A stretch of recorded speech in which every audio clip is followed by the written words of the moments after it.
This lesson is about reflexive verbs, and that can be found in lessons 19 and 20 in your white book.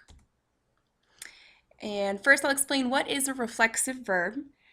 And we'll start off by saying that most verbs are transitive, meaning that the action is done to someone or to something. For example, you can say Je parle à Marc, ils vendent le livre.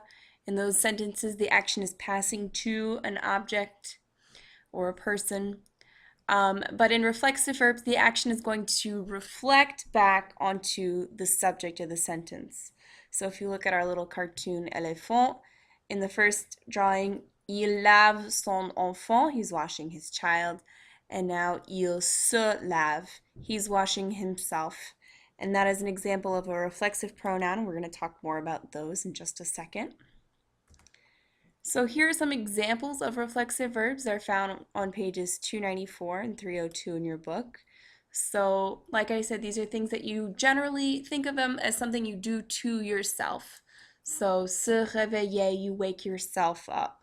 Se lever, you get yourself up. Se laver, you wash yourself. S'habiller, you dress yourself. Se promener, you take yourself for a walk. Think of it that way. Se reposer, you rest yourself. You can't rest something else. Se coucher, you put yourself to bed. Also, we've got some more at the bottom here. S'amuser, to have fun. That's a little bit different from what we would say in English. Je m'amuse. I amuse myself. I have fun. Oops. S'arrêter, to stop oneself. Se dépêcher, to hurry yourself. S'excuser, to excuse yourself, and se souvenir de, to remember something. So that's not something that you can do to another person. It's a memory, or to remember is always something you do yourself. And now let's take a look at how reflexive verbs are formed. So we've got se laver, this is our reflexive pronoun, and you're going to know a verb is reflexive in the infinitive form when you see se in front of it. And then we're going to change that reflexive pronoun to match the subject of the sentence. So, je me lave, tu te laves, il se lave, nous nous lavons, vous vous lavez, il se lave. Okay. Now take a look at in the negative where we put ne and pas. Notice that reflexive pronoun stays with the verb there, sandwiched between ne pas. And it should always be pointed out that the reflexive pronoun is matching the subject to the sentence. So if you look, Eric se lave at the bottom there, he's washing himself. Nous nous habillons, we're dressing ourselves. Okay. Now let's talk about the passé composé. If you take a look at this chart here, you will notice that the helping verb in passé composé of reflexive verbs is être. So we say je me suis lavé, tu t'es lavé, il s'est lavé, and so on. And just like we know with our reflexive verbs, just like we know the other verbs that we've learned, passé composé with être, the past participle is going to agree with the subject. So that means if your subject is feminine, add an E. If the subject is plural, add an S. If it's feminine plural, ES.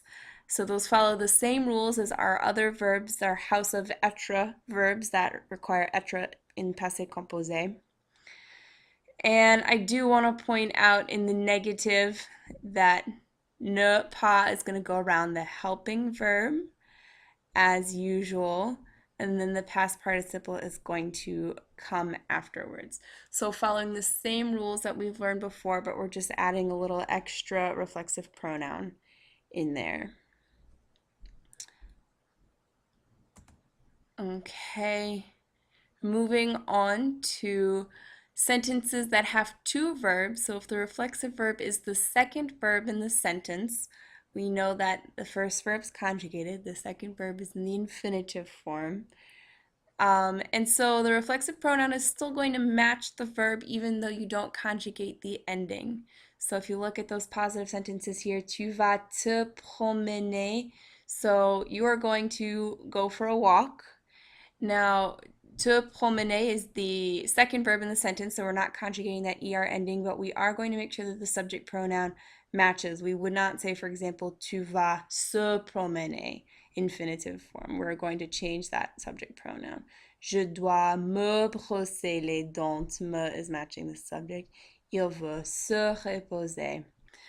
And as usual, ne pas is going to go around the first verb, and that's a rule that we have learned before. Sentences with two verbs, you're going to put the negative around the first verb, and the second verb is going to come afterwards. So this shouldn't look weird to you. Tu ne vas pas te promener, je ne dois pas me brosser les cheveux, il ne veut pas se reposer, and so on. Okay, last thing, we've got reflexive verbs in the imperative form. And so these are commands. And remember that there's only two vous and nous form of commands. You can say you do this, you all do this, or let's do this. So in the negative form, nothing much changes. Ne te repose pas. So you've got te repose, just like we would do in the present, and we're putting ne and pas around it. However, with the affirmative commands, that reflexive pronoun is going to go after the verb, and tu becomes toi. So repose-toi would mean rest. Reposons-nous, let's rest. Reposez-vous. You should also recognize some of these. For example, tais-toi or taisez-vous means shut up, be quiet. Assieds-toi, asseyez-vous, and those should be very familiar to you guys. Sit down, or you all sit down. Other examples would be tourne-toi or tournez-vous is an example of a reflexive verb in the command form that you guys should know. So those are reflexive verbs, and it's important, I think, to focus on present and passé composé. And then if you